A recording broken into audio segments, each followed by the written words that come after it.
we discussed yesterday, उसमें किसी को कोई doubt before proceeding? Did you all get the book? Data structures with C, Seymour Lipskatsky.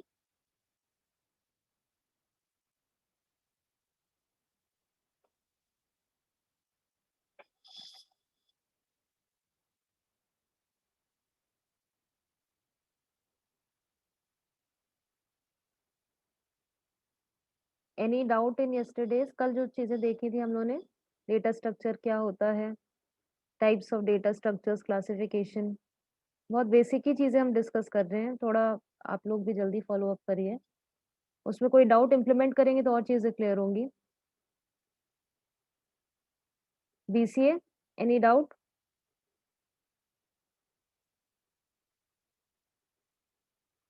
Yesterday some students were not able to understand certain things. वो आपको clear हो गया जो आप पूछ रहे थे? So we go ahead, please tell, जिससे आप आगे अभी स्टार्ट करें। डेटा स्ट्रक्चर समझ में आ गया क्या होता है? Organizing the data in such a way that you can access it in the most efficient way. All your algorithms can use it in an efficient manner. Right उस data को हम किस तरह से ऑर्गेनाइज कर सकते हैं? एक हमारे पास लीनियर तरीका है, एक हमारे पास नॉन लीनियर है। लीनियर में we had talked about arrays, link list, stack, queue, ये चीजें हमने डिस्कस करी थी। उसमें किसी को कोई डाउट?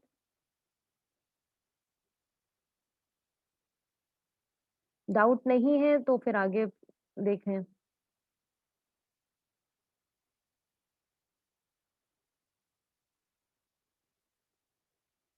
MCA आप में से आपको किसी में कोई चीज में डाउट अभी तक के जो डिस्कस हुआ? तो क्लासिफिकेशन समझ में आ गया? स्टैक क्या होता है, क्यू क्या होता है? We will also try and see its implementation in C में हम इसको इम्प्लीमेंट करके देखेंगे तो और आपको समझ में आएगा कि कैसे हम अपने एरे को डिक्लेयर करते हैं, राइट उसका साइज स्पेसिफाई करते हैं, उसी के according it will B creating that much of memory will be allocated, right? Why we are studying all these data structures? So that we know which will be most useful for us for a given particular algorithm किसके through. Any doubts on that? How we are organizing the data so that it can be used in the most efficient manner in memory, how we can place it?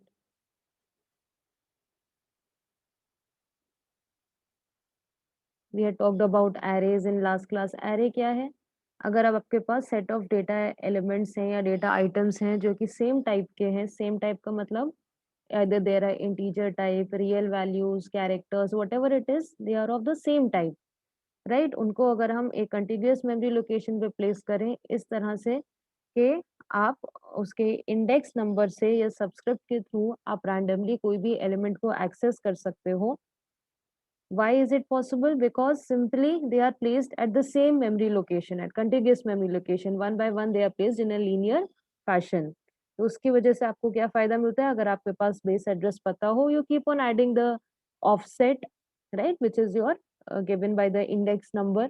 Offset add करते जाइए, वैसे वैसे आप array के एक एक elements के आगे move करते जाओगे, right? We had talked about linked list.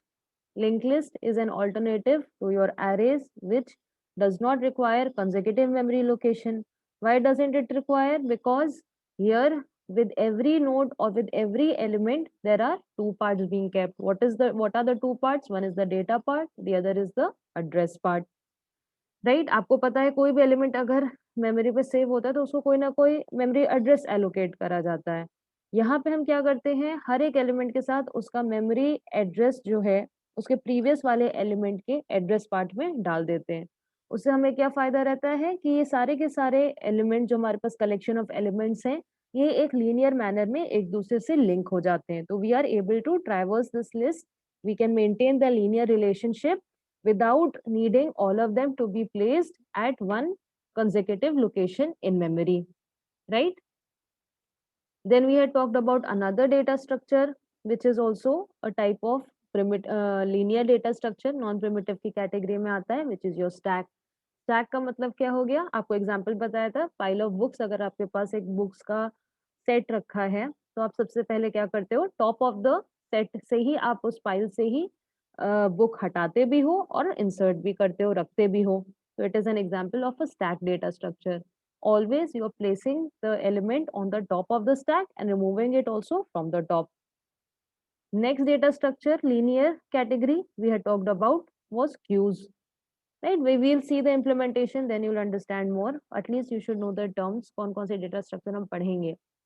Q का मतलब क्या हो गया, सिंपल से एग्जांपल दिया था लाइन का, जहाँ पे फर्स्ट जो person standing in the line will be removed first, will be served first, and if a new record or a new person, new insertion comes, it will be done at the end of the queue or rare जिसको हम कहते हैं.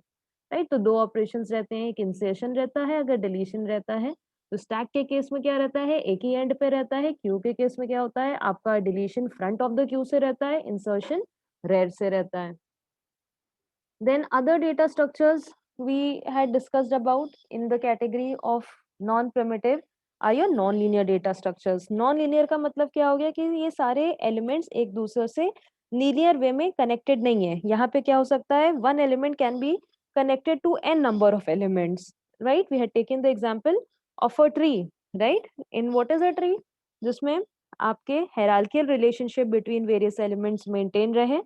Right? It is going to represent a hierarchy, right, in such a way कि आपका एक parent child relation रहेगा. There will be a parent or the root node, it can have a number of child nodes. Example we can see, मान लिए आपका name है, name can have a first part, last part, middle name. तो आप उसको एक tree की तरह दिखा सकते हो. Name can be branched into 3 parts, right? So that record structure we can use for it, maybe a tree data structure, right? Another example of your non-linear data structure is graph. Example आपको बताया था कि आप जैसे map का maps आप use करते हो, राइट, जो कि लाइंस कनेक्ट कर रहे हैं एक प्लेस को दूसरे प्लेस से. तो आप उसको किस तरह से स्टोर कर सकते हो, रिलेशनशिप कैसे पेयर्स ऑफ एलिमेंट्स के बीच में कैप्चर कर सकते हो. यहाँ पे हायरार्किकल तो नेचर में है नहीं, तो उसके लिए आप कौन सा डेटा स्ट्रक्चर यूज कर सकते हो, you can use a graph data structure where you can connect the various part of the locations with the help of the edges, and these locations can be marked by your vertices, right? So this is another type of data structure we can use. Yes, any doubt till now? तो उसमें क्या रहते हैं, आपके different locations को आप क्या सीधे सिंपल लाइन से कनेक्ट कर सकते हो, राइट? इन लोकेशंस को आप Yes, कैसे ma'am. रिप्रेजेंट कर सकते हो, with the help of vertices, right? And when you are Yes, connecting ma'am. Them Yes. You can use edges for that, right? तो अगर हमें कोई ग्राफ टाइप, आपका मैप टाइप का स्ट्रक्चर, कोई डेटा हमारे पास अवेलेबल है which is used for connecting different parts of a place, आप उसके लिए कौन सा डेटा स्ट्रक्चर प्रेफर करोगे? यहाँ पे कोई हायरार्की तो है नहीं, राइट? के Okay, okay, ma'am. राइट, तो वी कैन यूज अ समझ गया मैं सब. we can use a graph data structure Graph. for at more detail. अभी at least you should be knowing these classification. इन्हीं को हम in detail में पढ़ेंगे कि कौन कौन से operations perform कर सकते हैं, right? We'll also try to Okay. implement them, right? कोई ना कोई language में आपने अगर पढ़ी हो, otherwise we will see हम language use करेंगे for implementing these data structures, right? Then with any programming language, अगर कोई programming language रहती है, we have 2 steps for it. First, we compile the code. Compile का मतलब क्या रहता है कि आपका हर लैंग्वेज के साथ कोई ना कोई सेट ऑफ ग्रामेटिकल रूल्स रहते हैं. You have certain syntax with it. तो अब ये देखते हो कि सिंटैक्स ऑफ द लैंग्वेज से आपका कोड मैच कर रहा है या नहीं कर रहा है, right? For problem solving, for any problem solving, right, your computer आपका प्रॉब्लम किस तरह से सॉल्व कर सकता है with the help of some programming language, right? आप ये नेचुरल लैंग्वेज जिसमें हम बातचीत करते हैं उसमें तो उसको वो समझ नहीं पाता है, right? We need to give it certain, हमें स्टेप्स में उसको सॉल्व करना पड़ता है. We have to give him instructions to the computer to solve a problem in a given number of steps, right? इन्हीं स्टेप्स को हम अगर इम्प्लीमेंट करते हैं किसी प्रोग्रामिंग लैंग्वेजेस में, which what will a program do? It will take a set of inputs, आपसे कुछ इनपुट लेगा, उसमें कुछ ना कोई step by step operations perform करेगा और आपको एक आउटपुट देगा या रिजल्ट देगा, राइट? तो before running a program first we do कि हम कंपाइल करते हैं। कोई भी अगर आप इंग्लिश भी बोल रहे हो तो आप देखते हो हर लैंग्वेज के साथ कोई ना कोई ग्रामर एसोसिएटेड होती है, उसके ग्रामेटिकल रूल्स होते हैं। So in compile time, it is the responsibility of the compiler to check whether your program is syntactically, semantically correct. Syntax उसका सही है, उसका meaning semantically सही है, अगर नहीं है तो it will tell you the errors, right? So then next step which happens is your run time. हम प्रोग्राम को रन करते हैं। रन का मतलब क्या हो गया, जो आपने अपना कोड कंपाइल करा अगर वो कंपाइलर के अकॉर्डिंग सही है, next will be running, will be see how the steps. Running का मतलब आपने जो उस पे स्टेप्स लिखे हैं वो एग्जीक्यूट होंगे। सो अब your program will be taking some inputs, आपसे कुछ इनपुट ले रहा होगा, मान लिया एडिशन का करना है तो आपको क्या लेगा, 2 नंबर इनपुट लेगा। इन नंबर्स को आप कोई ना कोई डेटा स्ट्रक्चर में कहीं ना कहीं स्टोर करोगे ना, right? So we have two ways to store data. One is your compile time, the other is your run time. Compile time का मतलब क्या हो गया कि जब आप अपना आपका जो मेमोरी आप उसको allocate कर रहे हो, that will be allocated when your compiler or whatever you are using is at the time of compilation, it will allocate that much amount of memory for your input values, right? यहाँ पे आपका maximum size fix होता है। जैसे array की बात करें, मान लिया हमें 3 एलिमेंट्स का एडिशन करना है, राइट? और हमने उन तीनों एलिमेंट्स को किस में डाल दिया, एरे में डाल दिया। एरे क्या है, कलेक्शन ऑफ एलिमेंट्स ही तो है, 3 नंबर्स को हमने एरे में डाल दिया। तो हमें पहले ही से अपने प्रोग्राम में लिखना पड़ेगा कि we need 3 places, we need 3 allocations for these 3 elements. Compile time पे पहले से ही स्पेसिफाई करना पड़ेगा। That is an example. इस तरह से भी हम क्लासिफाई कर सकते हैं डेटा स्ट्रक्चर्स को। कुछ स्टैटिक डेटा स्ट्रक्चर्स होते हैं। स्टैटिक का मतलब क्या हो गया, जब आप अपना प्रोग्राम लिख रहे हो, उसका कंपाइलेशन हो रहा है, कंपाइल होने के टाइम पे ही इतनी मेमोरी वो एलोकेट कर देगा। दूसरा हमारे पास ऑप्शन क्या होता है, डायनेमिक डेटा स्ट्रक्चर।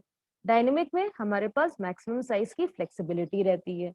क्या फ्लेक्सिबिलिटी रहती है कि वो रन टाइम पे, मान लिए आप यूजर से इनपुट ले रहे हो, राइट? आप 3 की जगह 4 नंबर का एडिशन करना चाहते हो, तो there are certain data structures which allow you to you do not need to specify कि हमें मैक्सिमम कितने साइज का लेना है। मान लीजिए हम 3 की जगह 4 ले लें, तो it will give you that flexibility to decide at the run time to how much memory you have to allocate to it. जैसे अगर लिंक लिस्ट की बात कर लें, इंस्टेड ऑफ यहाँ पे क्या है, आप सीधे सीधे नोड्स को एक दूसरे से कनेक्ट ही तो कर रहे हो।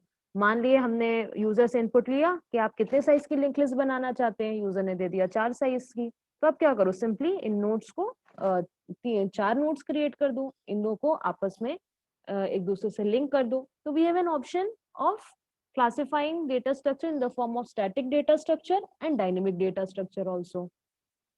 देन अच्छा, यहाँ पे हमारे पास क्या है, हमारे आप जितने भी अभी क्लासिफिकेशन ऑफ डेटा स्ट्रक्चर हमने देखे हैं, राइट, उनका बैक में कैसे इम्प्लीमेंटेशन हो रहा है, कैसे वो वर्क कर रहे हैं, ये चीज आपको पता है। जैसे स्टैक की बात करें, आपको पता है यहाँ पे क्या हो रहा है कि you are placing the elements one on top of the other.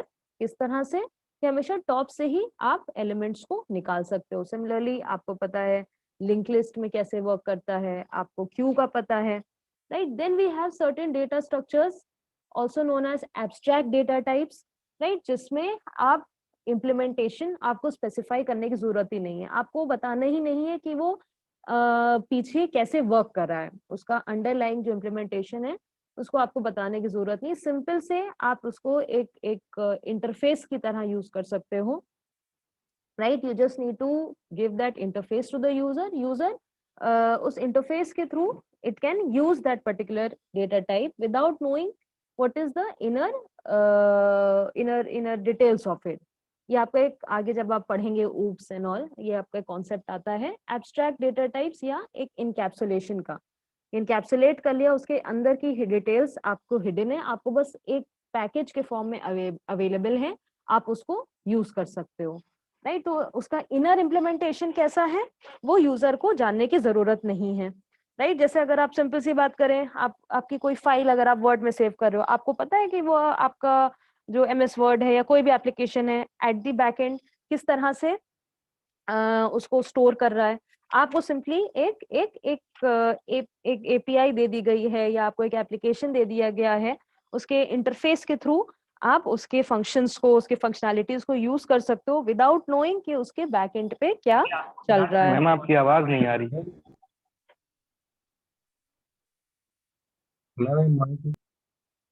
Is it better? Yes ma'am. अभी सही आ रही है? Yes ma'am. Okay yes ma'am, clear है। ओके। देन तो एब्स्ट्रैक्ट डेटा टाइप का मतलब क्या हो गया? यहाँ पे हमें इनर फंक्शनैलिटी जानने की जरूरत नहीं, हो सकता है अंदर वो एरे यूज कर रहा हो, लिंक लिस्ट यूज कर रहा हो, रिकॉर्ड्स मेंटेन कर रहा हो, राइट, डायनेमिक मेमोरी एलोकेट कर रहा हो। उसके अंदर यहाँ पे क्या रहेंगे, उसके सेट ऑफ फंक्शंस रहेंगे, कुछ सेट ऑफ ऑपरेशंस रहेंगे। कुछ फंक्शंस होते हैं पब्लिक फंक्शंस। पब्लिक का मतलब क्या हो गया, नाम से ही समझ में आ रहा है, it can be used anywhere, बाहर भी, इस स्ट्रक्चर के बाहर भी इट कैन बी यूज्ड। कुछ प्राइवेट फंक्शंस रहते हैं। प्राइवेट का मतलब क्या हो गया, सिर्फ विद इन दैट क्लास आप कह सकते हो, विद इन दैट मॉडल ही आप उसको यूज कर सकते हो, right. We will see details when you will study about oops concept, तब और समझ में आएगा, राइट। और बाहर की जो एप्लीकेशन प्रोग्राम है इस डेटा स्ट्रक्चर को सिर्फ एक इंटरफेस के थ्रू यूज कर सकती है। उसके इनर में कौन सा डेटा है, उसमें क्या ऑपरेशंस परफॉर्म हो रहे हैं, राइट, उस पे क्या काम हो रहा है, क्या टास्क हो रहा है, right, how this data is being entered, access, deleted, ये हमें इसकी डिटेल्स नहीं पता है। बस एक एप्लीकेशन प्रोग्रामिंग इंटरफेस दे दिया गया है जिसके थ्रू आप उसको यूज कर सकते हो, राइट, विदाउट नोइंग के how your inner functioning is going within it। तो राइट, उसका आप एग्जांपल देख सकते हो, व्हेन यू स्टडी ओप्स, तो एक हमारे पास क्लासेस एंड ऑब्जेक्ट्स रहते हैं, राइट, जिसमें जो क्लासेस का जो भी फंक्शनैलिटीज है, जो भी है, that is encapsulated with in that, right, outside, for the outside it is just available in the form of an, the methods and all are available through the help of an interfaces, right। So these are the basic classification of your data types। अभी classification of data type समझ में आ गया? If there are any doubts, please let me know, only then we'll proceed further।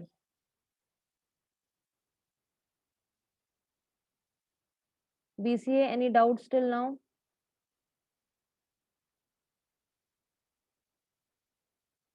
MCA, जिन्होंने ये subject पहले नहीं पढ़ा है?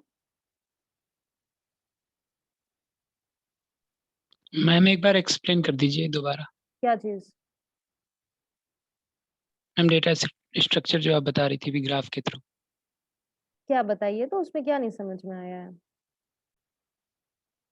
Go through these topics, if there are any doubts please come again in the next class। एक बार इन सारे data structure के types को एक बार खुद से पढ़िए। Then what I said, I mean data structures क्या है, आपके डेटा को आप ऑर्गेनाइज कर रहे हो किस तरह से कि आप इस पे सारे इसको एफिशिएंट वे में यूज कर पाओ। तो यूज किस तरह से आप कर सकते हैं किसी भी डेटा को, या तो आपके पास, अगर आपके पास सेट ऑफ रिकॉर्ड्स हैं या सेट ऑफ डेटा है, आप उसको क्या करोगे, एक्सेस करोगे, right, one by one you should be able to go through the records, you should be able to process the records, right, आप उनको traverse access कर सको, ठीक है। दूसरा हमारे पास काम क्या हो सकता है, वी शुड, अगर हमारे पास कोई वैल्यू दी है हम उसको सर्च कर सकें, we should be able to find its location, right.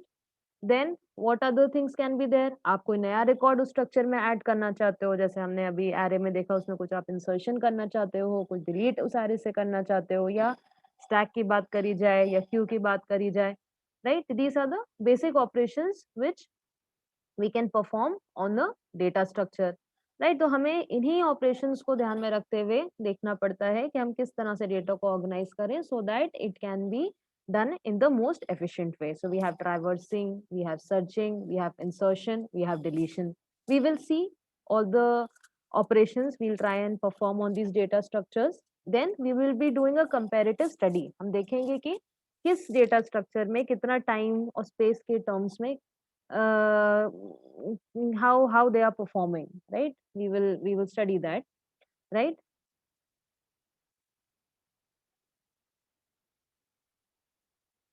Then other than that we have some other operations such as sorting, merging, then copying and concatenation। sorting का मतलब क्या हो गया, कि हम किसी भी एलिमेंट्स को एक पर्टिकुलर ऑर्डर में रखना चाहें। जैसे एरे की बात करें जाए, हमारे पास दिए हैं 4, 10, right? We have a set of numbers 3, 1, right? We can place it in an array to get the collection of elements, right? हम इस पे एक ऑपरेशन क्या परफॉर्म कर सकते हैं? We can sort the elements in the array. Sorting का मतलब क्या हो गया कि एक पर्टिकुलर ऑर्डर में हम इसको प्लेस करें some logical way. One order can be increasing order. अगर हम इन्हीं को सॉर्ट करें तो हमारे पास इंक्रीजिंग ऑर्डर में क्या आ जाएगा? You'll have 1, 3, 4, then 10. Please mute yourself. Right? So one operation can be sorting. Another operation what it can be? It can be merging. हो सकता है कि हम दो arrays को एक दूसरे को merge करके एक single array में डालना चाहते हो, right? But you should be having enough space for merging these two arrays, right? Then we can have copying, right? एक फाइल से या एक डेटा स्ट्रक्चर से दूसरे डेटा स्ट्रक्चर में कॉपी करना या concatenate करना। Concatenate का मतलब we can place it one by one, back to back of the other, right? We can perform the operation of concatenation. So these are the some basic आपके 4 ही operations रहते हैं main role play जो करते हैं traversing, searching, insertion and deletion, right? In other situations we will be wanting to sort the files. We will be seeing some searching algorithms, we'll be seeing some sorting algorithms जो कि हमें help करते हैं। कोई भी searching की बात करी जाए तो कोई भी रिकॉर्ड को फाइंड करने के लिए, सॉर्टिंग की बात करी जाए तो उनको किसी ना किसी ऑर्डर में प्लेस करने के लिए, right? So we will be seeing कि इन डेटा स्ट्रक्चर्स को हम देखेंगे कि इन ऑपरेशंस को परफॉर्म करते हुए हमें कितना टाइम लग रहा है, एक चीज ये रहती है। दूसरा हमारे पास क्या रहता है कि how much space is required. ये क्या है? डेटा स्ट्रक्चर को आप ये तो देख लो कि किस तरह से डेटा को ऑर्गेनाइज कर रहे हैं, किस तरह से हम डेटा को स्टोर कर रहे हैं, जिससे कि हम इनको एफिशिएंट वे में यूज भी कर पाए and they should also perform efficiently with algorithms, right? अब हम देखेंगे what do you understand by an algorithm, right? अभी we were talking about what is आपका कंप्यूटर कोई भी कैसे समझता है चीजें, आप उसको स्टेप बाय स्टेप इंस्ट्रक्शंस उसको देते हो, right? You should be able to give a set of instruction जिसको स्टेप बाय स्टेप एग्जीक्यूट करेगा, तभी तो वो समझ पाएगा। तो एल्गोरिथम क्या रहता है? एल्गोरिथम इज नथिंग बट आप एक सीक्वेंस ऑफ कंप्यूटेशनल स्टेप्स दे रहे हो, राइट? और वो कंप्यूटेशनल स्टेप्स क्या करेंगे? कुछ ना कुछ आपसे इनपुट ले रहे होंगे and they will be generating some output, right? It can be imagined as the time of as a function. एक उसको कंप्यूटेशनल मेथड की तरह आप उसको इमेजिन कर सकते हो, जो कि क्या ले रहा है? आपसे कुछ इनपुट ले रहा है और आपको कुछ आउटपुट जनरेट कर रहा है, right? But there are certain things which are associated with an algorithm. What are the certain characteristics? First is definitely your input, right? आप यूजर से क्या होगा, जैसे आपको सिंपल एग्जांपल दिया था एडिशन परफॉर्म करने का, तो यहाँ पे इनपुट क्या हो सकता है? दो नंबर का अगर एडिशन करना है, these will be your two values. What will be the result of it? The summation of these numbers, right? Then you have a set of instructions to perform a sequence of steps जो कि क्या करेंगे? Input को output में transform करेंगे।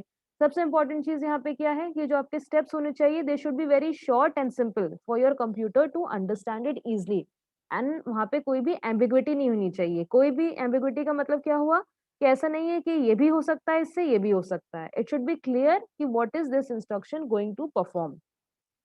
Then another important characteristic is finiteness. Finiteness का मतलब क्या होना चाहिए कि आपके जो set of instructions हैं they should be countable. मतलब आपके limited number of instructions हो, countable होने चाहिए। ऐसा नहीं है कि आपके algorithm चलती ही जा रही है। It should finish, it should end in finite number of steps, right? Then it should be an effective algorithm, right? That आपका जो भी step है, आप जो भी उसमें instructions लिख रहे हो, right? It should have some effect on the overall process. ऐसा नहीं है आप useless instructions उसमें डालते जाओ। Then another important characteristic is algorithm क्या है? एक सूडो कोड आप लिख रहे हो। पहले प्रोग्राम लिखने से पहले हम क्या लिखते हैं? उसको सूडो कोड लिखते हैं। हम देखना चाहते हैं कि हमें कौन से स्टेप्स परफॉर्म करना है, right? So this pseudo code should be as close to your your English language. You should be as close to your language which you are speaking, right? And it should be independent of the language in which you're going to implement. अब computer को क्या होता है, आप इसी को programme के form में देते हो, राइट? एक पहले आप उसके स्टेप्स लिखते हो, फिर उसका सूडो कोड जनरेट करते हो. दो तरीके हमारे पास रहते हैं एल्गोरिथम को लिखने के लिए, सेट ऑफ स्टेप्स को समझने के लिए. If you have studied some language, एक हमारे पास क्या रहता है, सूडो कोड रहता है. सूडो कोड नेचुरल लैंग्वेज में हम स्टेप्स को, एक तरीका होता है लिखने का, we write those steps. Another way is with the help of your flow chart. Flow chart क्या करता है, आपको graphically या diagram, not graphically, we'll say the help of a diagram आपको स्टेप बाय स्टेप बताते हैं. आपके पास कुछ स्पेशल सिंबल्स रहते हैं, उसके थ्रू आप बताते हो कि कैसे आपका स्टार्ट हो रहा है, कैसे आपका प्रोग्राम कहाँ पे एंड हो रहा है, उसमें कौन से स्टेप्स परफॉर्म हो रहे हैं. With any algorithm we have certain कुछ सेट ऑफ स्टेप्स आपके रिपीट हो रहे होंगे, जिनको हम लूपिंग कहते हैं. रिपीट करना है हमें कोई स्टेप्स को, कहीं पे हमारी कुछ कंडीशंस चेक हो रही होंगी, जिसके थ्रू आप अपने इनपुट से आउटपुट को जनरेट कर पाओ. मान लिए कोई हमारे पास कंडीशन चेक करना है कि मान लिए अगर नंबर हमारा जो आपने यूज एडिशन करना है, लेकिन तभी एडिशन परफॉर्म करना है अगर आपका नंबर 10 से बड़ा है. आपके पास एक कंडीशन है, अगर 10 से बड़ा है तभी आपको एडिशन करना है, नहीं है तो you have to ask the user to re enter some other number. तो यहाँ पे आपकी क्या आ गई, कंडीशन आ गई, राइट? तो आप ये स्टेप्स, जो भी आपको प्रॉब्लम दी गई है, you have to solve the problem, right? तो you have to write a set of instructions, right? हम एज ह्यूमंस तो आपका कंप्यूटर समझ नहीं सकता है, we have to give it instructions, right? What with these instructions will do, they will be taking a set of inputs and they will be performing some outputs, right? So each of these algorithms जो भी हम थोड़ी देखेंगे in searching में या sorting में, right? It will be involving certain data structures. Why? Because आप कुछ उसे input ले रहे हो, उस data को कहीं store तो करोगे, कुछ उसे results आएंगे, उन results को भी आप हो सकता है कहीं intermediate ली कहीं पे स्टोर करना चाहते हो, राइट? तो we have to see each of these algorithms in terms of what data structure with which it will perform in the most efficient way. उस डेटा स्ट्रक्चर को हमें यूज करना पड़ेगा. अभी थोड़ा डिटेल्स में पढ़ेंगे तो it will get more clearer, right? When we are performing, जो अभी ऑपरेशंस आप परफॉर्म कर रहे हो अपनी एल्गोरिथम में, राइट? वो डिपेंड करेंगे किन की चीजों पे डिपेंड कर सकते हैं. हो सकता है आपके फ्रीक्वेंसी ऑफ डेटा पे, राइट? आपका डेटा किस टाइप का है उस पे डिपेंड कर सकता है. तो we have to see the operations which we have to perform within that algorithm, and depending on that we will be using that particular data structure. हमारे पास कोई प्रॉब्लम दी है तो सबसे पहले उसके एल्गोरिथम बनाई जाती है, स्टेप्स बनाए जाते हैं, जो क्या करते हैं, कुछ इनपुट लेते हैं, कुछ आउटपुट जनरेट करते हैं. अगर इनपुट है तो वो क्या है, एक तरह का डेटा तो है, उस डेटा को हमें कैसे स्टोर करना है, कैसे ऑर्गेनाइज करना है, जिससे कि आपके एल्गोरिथम सबसे एफिशिएंट वे में उसको यूज कर पाए. तो we have to see which data structure choice we have to make. We have seen certain choices, certain options. हमारे पास कुछ ऑप्शंस हैं डेटा स्ट्रक्चर के, कौन कौन से हैं? We have linear data structure, we have got non linear data structure. These data structures, क्या हमारे पास बेनिफिट है? एक ये बेनिफिट है कि रियल लाइफ, जो रियल वर्ल्ड है उसमें जो एलिमेंट्स के बीच में रिलेशनशिप है, that should be maintained when you are storing your data in the data structure, as well as when you are performing certain data operations. कौन कौन से data operations हैं? हमारे पास searching है, हमारे पास traversing है, हमारे पास insertion है, deletion है. All these data operations, when will it come? They will be in the form of certain instructions in your algorithm, right? So we have to keep a check that which data structure will perform most efficiently with a given algorithm. अब efficiency of an algorithm हम किस तरह से major कर सकते हैं, कि depend करता है कि हम इन टर्म्स ऑफ टाइम, कि वो एल्गोरिथम जो भी आपने स्टेप्स उसमें लिखे हैं उसको एग्जीक्यूट करने में हमें कितना टाइम लग रहा है. दूसरा हमारे पास क्या हो सकता है कि आप जो भी इनपुट्स ले रहे हो, जो भी रिजल्ट्स जनरेट कर रहे हो, जो इंटरमीडिएट रिजल्ट्स जनरेट कर रहे हो, they will be stored in somewhere, right? आपके स्टेप्स भी कहीं ना कहीं मेमोरी ऑफ द कंप्यूटर में स्टोर होंगे. तो that is called your space. तो we have to see the performance, और द इसी की टर्म्स में हम क्या बोलते हैं, इसी को हम क्या बोलते हैं, this is called the complexity of an algorithm, right? It is a function. Complexity of an algorithm को कैसे हम बता सकते हैं? ये एक फंक्शन की तरह है जो बताएगा कि आपको इन terms of time and space, ठीक है, अगर आपको कोई इनपुट दिया गया है, वो एल्गोरिथम कैसा परफॉर्म कर रही है. एल्गोरिथम यही तो कर रही है, आपके पास एक इनपुट है, उससे कुछ आउटपुट जनरेट कर रही है, तो वी हैव टू सी कि अगर उसको एक पर्टिकुलर साइज का इनपुट दिया गया है and this input size is varying, right, depending upon the size of your input, right, your algorithm will be execute करते में उसको कुछ टाइम लगता है, उसको इनपुट साइज पे डिपेंड करते हुए उसको कुछ स्पेस चाहिए रहती है. तो we have to see what is the complexity of an algorithm, efficiency of an algorithm in terms of space and time complexity. दो चीजें उसके साथ associated है, क्या रहती है? एक आपका कितना space required है, दूसरा हमारे पास हमें कितना time लग रहा है उन set of instructions को perform करने के लिए. Last 5 minutes are there. Please mark your attendance in chat. Complexity of an algorithm समझ में आया?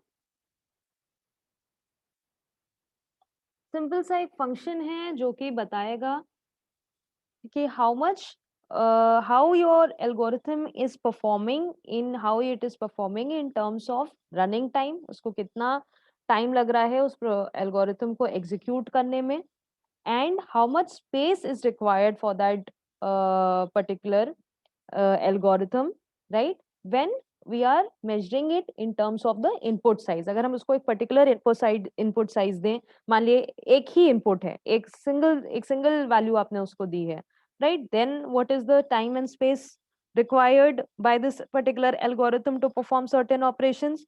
Then when we are increasing the size of the input, मान लिए हमने एक की जगह 2 नंबर दिए, 2 की जगह 4 दिए, अब कैसे कैसे आप size of the input increase कर सकते हो, एक्सपोनेंशियली इंक्रीज कर सकते हो, लीनियरली इंक्रीज कर सकते हो.